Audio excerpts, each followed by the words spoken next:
the file doesn't exist, it warns you. Oh, that nice. So I'm trying to make it so instead of just... It's very easily accessible. It's easily accessible for anyone that wants to use it. Right. It's going to be on GitHub. You can download it, use it. Okay, okay. It's what else did I do? I made what's called a view, so I can basically click. Oh, yeah, sure. Can we get after this set? Is that cool, man? Awesome, thank you so much. Who's that guy? A Pyro. Oh, okay, yeah, he plays villager. Yeah, he's actually... He's a cool guy. He's he's a cool guy. He's got a solid villager.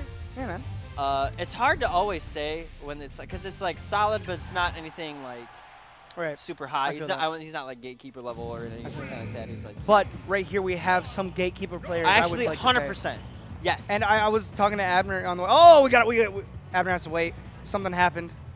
Oh, it's my gosh! Stop the stream, Whoa. Gooshi. We have technical difficulties. Abner's controller doesn't work correctly. Oh my goodness. This is ridiculous. I can't believe this. I can't believe it either. It's so... I needed a technical break myself. Drink some oil. Look, gotta flush out of your system. Look, it's oil. I swear. Look. Oh yeah, I believe it. Yeah. What is that? Coffee. Coffee. Okay. So it's like person oil. It's like 7 o'clock, bro. Actually, it's like 7:30. It is, but I want to finish it off. I don't want to put it down the drain. Environmentally friendly. That's true. That's true. I mean, you can pour it in the ground. Maybe it'll like grow a coffee tree. No. So it works, right? There's actually plenty of things wrong with that. Yeah, I feel like there's a lot of like small things that people can do to be environmentally. Yeah, actually, yes. Better with the environment. Like whenever you're shaving or brushing your teeth, turn off the water when you're not using it. Turn off the water when it's... Or, you know what? Better yet, shave and brush your teeth in the shower. Oh, I thought you meant at the same time. I was like, that's really hard. Actually, I comb my hair and brush my teeth at the same time. Oh, that's every day. Easy. Yeah. I don't really, I just finger style. Yeah, no, the autocorrect. Right. Autocorrect here. But here we have an autocorrect really quick. We're going to get this first match going in Winners Round 2. Keep in mind, Unknown said he had no problem facing against Ryoku. No problem. He might have done it in the past, but right now, he's going to have to have harder SDI so he can get out of those Bayo combos. Not only, people always say that's how you die as Bayo, but that's honestly how she racks. Exactly. Her nickel and diming you is not very effective as Bayonetta, so that's why you have Bayonettas that can really chase you down and utilize Witch Time like this, where they can just tack on so much damage. I really like how he didn't just go for that up smash. He went for the percentage, getting like 4 up tilts right there. Oh! And he's going to get the upper off the stage, or off the top of the map. And both players unfazed, trying to stay into the game, as it is anyone's game right now. Right. And also, you got to take another note, is that whenever Ryoku gets these kind of Bayo strings, like people always just focus on if Mewtwo dies or not, but really you also got to look at the percentage. Because that's a really easy percentage for Ryoku. Ooh, just the tip of that up smash. Yeah, he charged it up a little bit. The air dodge actually dodging a few of the hits, but then he went in and landed on the platform. Ooh, and I really like that pressure right there. Just holding Shadow Ball, and once again covering the high landing from Ryoku. Yeah, I mean, it's and he's taking center stage. I really like how he's taking center stage. He's really pushing his advantages right now because he knows that one clean hit from Ryoku could mean the stock. Could mean the stock, not only off the top, but also on the side. So holding that center stage control is really very crucial. Baiting out the heel kick there. Gonna go ahead and send him off stage again. The forward throw doing the most amount of damage. And nice he has so many options right out of that Shadow Ball. He does. Ryoku's still on that first step. He's already 2 steps ahead of him. That's it? Oh, that is it. He says it doesn't matter how you would punish me on ledge, bro.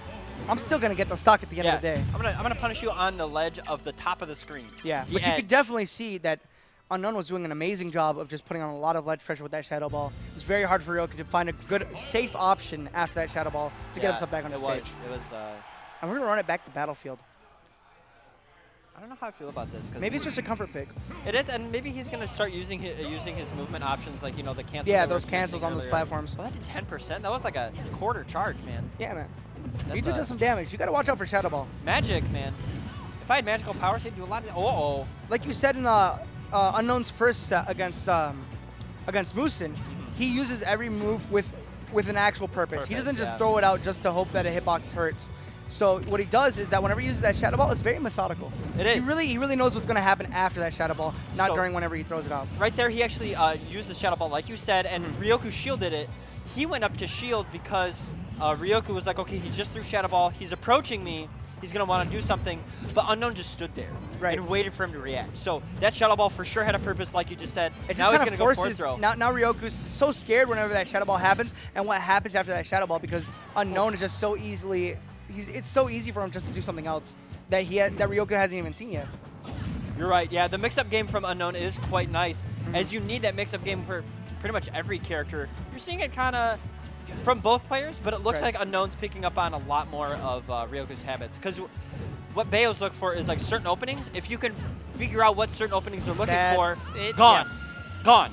But as you were saying, looking for certain openings, Then they're gone. then they're gone. Just like that. I definitely feel that. And also, I saw a little bit of adaptation from Ryoku on that ledge. He's finally realizing, hey, I should be pushing what Bayonetta does well at that stage, and that's just jumping off of ledge and using that afterburner kick. The ABK. See, just like that, he's actually waiting for Unknown to throw out that coverage option, and then he's punishing him. Ooh, and now we got some good percent on Unknown's stock, but Unknown's going to keep pushing some percent as well. He's got to push, and that wasn't even like a bait. It was just, it seems like Ryoku was just kind of going for the typical Bayonetta stuff with like the heel kicks, dash attacks, just trying to get in just seemingly unsafe ways where Unknown just kind of standing there throwing shadow balls like that, Right. man. And I don't feel like that trade right there was actually really good for Ryoku at all. Not He's at just all. putting more percent on his stock. And Bayonetta is a definitely lighter than average character, so one of these forward airs pretty soon might be causing death. And I mean, Mewtwo's a light character, but what we saw right there was the up throw, not even being able to like follow up off of it. Yeah. So the actual weight of Mewtwo might help him out here as the stocks is getting close for both characters. However, 2 stocks on Unknown, he's looking real good. Yeah, right now Ryoku's just trying to find his way to like reset neutral, but Unknown's just doing such a great job. He's throwing out these shadow balls like it's a piece of cake.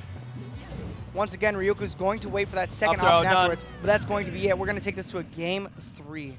Ryoku's hiding in shield a bit too much. Not only is Unknown using grabs for it, but his shield pressure has been pretty pristine throughout the whole set, Oh, or at least that game. His shield pressure in general is just amazing. So it's super easy for him just to scare Ryoku into shield because Ryoku's scared of the shadow ball. And he doesn't want to approach after the shadow ball because it's really easy for Unknown to punish him. So Unknown just kind of has him on lockdown on the ledge. He did, but it was one of those things where it's Unknown just had the control that game. If you give the control to Ryoku, you see a game 1. You see, you see those witch twists happen, and you see those conversions into killing off the top. But Unknown just realized, he's like, hey, if I'm the first person to get that stage control, I need to hold on to it for as long as possible. Yes. And then that's what happens whenever he has that stage control. That's kind of Smash 4, almost Smash in general, is the stage control so important. Honestly. And I've actually tested out myself. If I just think stage control, like literally say it to myself in my head, I tend to play better. Because I keep that as a more of a priority, rather than trying to set up little tricks as Pac-Man or something. Yeah, that definitely makes sense. You know, you can definitely get tunnel vision whenever it comes to wanting to take the stock, but if Ryoku just focuses on going for those heel slides all the time, it's going to be easy for Unknown just to get where he needs to be and then punish Abner. Exactly, yeah, if you just get the control, you'll get what you need eventually. Right, he'll come to you, man. You're in the center of the stage. And right now, we're going to see Ryoku's trying to use those bullet arts to contest the shadow ball, but it's looking like it's not going to help him at all. Seeing as the quarter damage does 10%. It does that he's done that about 3 times now where he uses the bullet arts and he just can't retract them in time for the shadow ball to come through. The shadow ball goes right through the bullets. You're taking that whole shadow ball damage. Yeah. Straight to the face, and that's not going to help at all. I love these nares. It's actually disrupting Ryoku from spacing his side Bs to get that first conversion. Look at this again, and it's just like, I don't think Ryoku should keep doing that, man. Look at this. Yeah, I really don't think it's helping him at all. Maybe if he did like a long-lasting down tilt, just held down down tilt, just to put some kind of pressure. You know, he'll also duck under shadow ball. I agree with that. I like that ledge cancel right there into the nair. Slick, man. He's finally getting his footing. We saw in the last game, he wasn't doing them as cleanly. That was a ballsy shield right there. That was super ballsy. Coming down tilt to up air. So that was falling there, down tilt, up air. So that just tells you how much Unknown just knows his conversions off the fly. And also, one thing to another. No, that was ridiculous. Also, you were saying that Mewtwo's weight kind of helps him a little bit when it comes to those high percentage situations, but on the exact opposite side, it's very easy for Mewtwo still to convert off of Bayonetta, even though she's a little bit lighter. So I think that's going to help Unknown whenever it comes to higher percent situations. Because you pop up off the nair, pop up off down tilt, like exactly where you want. Yeah, we've seen like down tilts convert into fair even at this percent, so it's really easy for Unknown to clutch it out. He wanted the pivot grab right there, but wasn't able to get it. See what he does here. Foot swap, most likely on accident. Doesn't want to re-grab. Goes ahead, goes to ledge. Ryoku just throws it all the way, trying to punish him whenever he got off ledge. That's super free for Unknown to get back into that center. Oh, you're done. No. That was just think showing some antsiness coming out of Ryoku. That was because like Mewtwo takes a while for his double jump to come out. Right. You know, so you can kind of almost react to it. But Unknown just kind of stood there, and Ryoku was kind of high up for that witch time. And so many times before, Ryoku was just scared, and he just wanted to get back to stage as soon as possible. So he threw out an aggro option, and then Unknown was there to punish, and now he's swagging on him a little bit. Throwing out that movement, baby. That movement, looking clean. But hang on. If you Turn get a little too worth it, that is going to be it. 25% right now on Ryoku's stock. If Ryoku's just able to push his advantage one time, he just needs one opening, man. We saw that one opening. He was Unknown was around 60, so not too high. Right. And we're on Battlefield. Oh, down smash. Whoa, the Nair! It clanked. The item priority off the down smash, even though Nair has like the tick percent, you know how like the down smash definitely overcame it, but the item priority on the down smash made it so that clanked with the Nair. I'm sorry, I just saw a pop-up happen over on the other side. Oko just lost to King James. King James, it seems like he had the game on lockdown, but... Oh, man, but Ryoku looking like he's going to take this. No, not just yet. That afterburner kick is not going to connect. It seemed like Unknown either mixed up his DI or Ryoku just kind of had a guess. There's the shield pressure we were talking about. Oh, finally. man. Uh-oh. Is he really going to turn it around right now? He has nothing. That was ridiculous. That was perfect time for Unknown to punish and gift him. This is a game 3. Uh-oh. Oh, he's finally DIing. Man, and the scariest thing, too, is that Bayonetta, you have to know as Bayonetta when to stop those strings, or else he can spell death for Bayonetta right now. Yes, he doesn't need to get the percent. He needs to get the kill. Both these players need to get the kill. Wow, that edge cancel off the tech situation. Oh, and now we're seeing the back airs coming from Ryoku. Ryoku's not going to rely on that on any of the special moves right now. Oh, on the platform. Oh! Uses it. That side B was so nuts. I thought we were going to see the Shadow Ball, but now it's charged. Doesn't use it. Ryoku landing safely onto the ground. Dash attack. What do you think about that? I think it was better. I think it was better than nothing. You know, it was kind of just a panic option to punish. Okay, on the corner. Watch out for the back air. This is what Ryoku does best, spacing those back airs and just holding onto that stage control. That's what he needs to do right now. Don't get near that ledge, dog. Back air. No, he's just spamming back airs, but no, it's not in. It's stale. Are you kidding me, Ryoku? Bullet arts gonna do something. Ryoku has to find another means of taking the stock unless he gets like 2 more back airs. Up throw. Down throw. Yeah, that's not gonna take it just yet. Forward throw. What is forward throw at ledge? Yes. That's the only thing you're ever gonna see from Bayonetta. Oh, the get-up attack! To finally get stage control back. Ryoku had him on the ropes. Yeah, but he's never pulled out that get-up attack ever in the whole set, so Ryoku wasn't expecting it.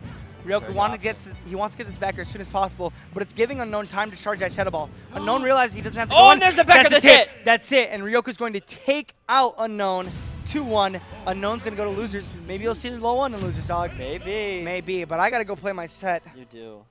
Played with my heart right there. That was momentous. I'm going to go